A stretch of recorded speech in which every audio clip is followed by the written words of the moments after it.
what I get to have for breakfast. Bananas, dates, strawberries, a couple ice cubes, and a couple drops of vanilla. Blend it up.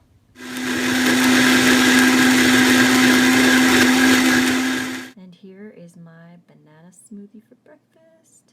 Love it. So that was pretty awesome breakfast. You could probably add different berries to it. Sometimes I'll have blackberries or blueberries or anything like that, or just add extra dates to make it, you know, different. It tastes different every day, which is nice.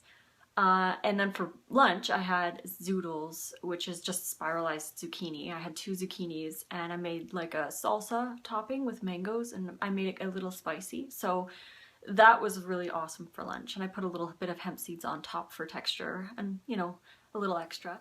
And this is what I'm going to have for supper, my raw vegan sushi. I just use cauliflower instead of rice.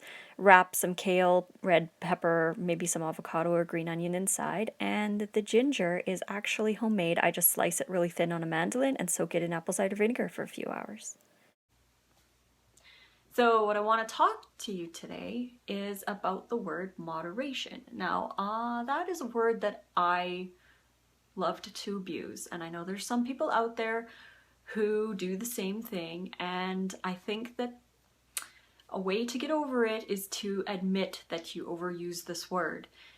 Moderation is limiting the excess of something, but we have turned that word into a justification to eat what we don't want, what we know we shouldn't be eating.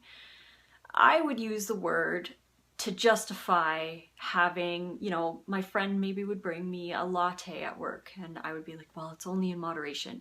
But then the next day, maybe my husband would bring a cake home and I'd be like, well, we only have cake once in a while, in moderation. Then maybe the next day is my friend's birthday and I take her out for lunch and I think, oh, well, my friend only has a birthday once a year, moderation. So I justify eating whatever I want. Then the next day maybe is cheat day. So of course that's everyone's moderation is cheat day, where you have a cheat meal or the whole day and you just binge on whatever you want, which doesn't help the situation, in my opinion. I mean, there's some people who it works for them, but for me it did not, and I know a lot of people who it doesn't work for.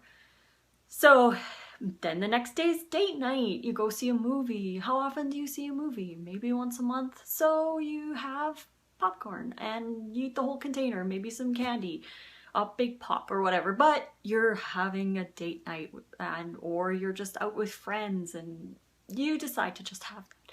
Then Saturday comes along. It's your day off. You want to relax. You want to have fun. So this is what I would do. I would go to the store and I'd grab my energy drinks, maybe some chips, because I deserved it. I worked hard all week long. I need this. So I would enjoy that, and then we would go out for lunch or something, and then for dinner, maybe we'd order pizza. I don't know. There were so many reasons. Like, how often would we order pizza? Maybe once a week, but to me, I used that as moderation. I said, I only have it once a week. And then Sunday would come around, and maybe I'd go for dinner at my in-laws' house or my parents or wherever, and of course they don't follow what I was trying to do, so I would just be like, well, it's family. I would eat their food in moderation, so I would eat their pasta or their meat dishes and cheese and fattening things, and yeah, they had vegetables, but I'm talking overall. Now I eat more vegetables in a month than I used to eat in a whole year. So it really makes a big difference by using that word or misusing that word, because you end up having, every single day, you end up having something in moderation. But that isn't moderation. You're using the word as an excuse so that you can continually eat the things that you know you shouldn't have. So once I went raw vegan, and that was my new persona, I basically took it upon myself to call myself that. So therefore, every day I felt, you know, an empowerment saying that I'm a raw vegan and I don't eat those kinds of things, not even in moderation. And it changed. I realized that I really was using that word to promote my unhealthy lifestyle, even though most of my meals were considered healthy.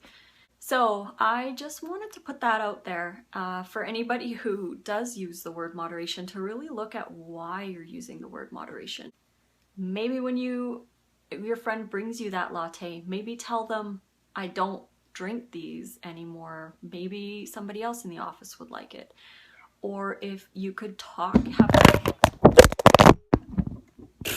Sorry, my cat kind of knocked over my tripod. Or maybe, now I lost track of what, hey, kitty. Anyways, I'm just gonna stop talking, but I just want you guys to think about, you know, what your choices are and that you can make a better choice and that you'll love yourself for making the better choice. You'll love yourself more for making the better choice. And it's really actually quite easy once you move over to the lifestyle and you get over that hard cravings. Actually, I'll post a link to my craving video down below so you can watch that, and that'll help you get through those cravings where you think you need it but you don't actually need it, and then you would typically use the word moderation to justify eating it when you don't have to. So fruit on, everybody. I'm going to go and get ready to make my vegan sushi and say hi to Aria. This is our other kitty. She loves it. Everybody. All right, bye guys. Fruit on.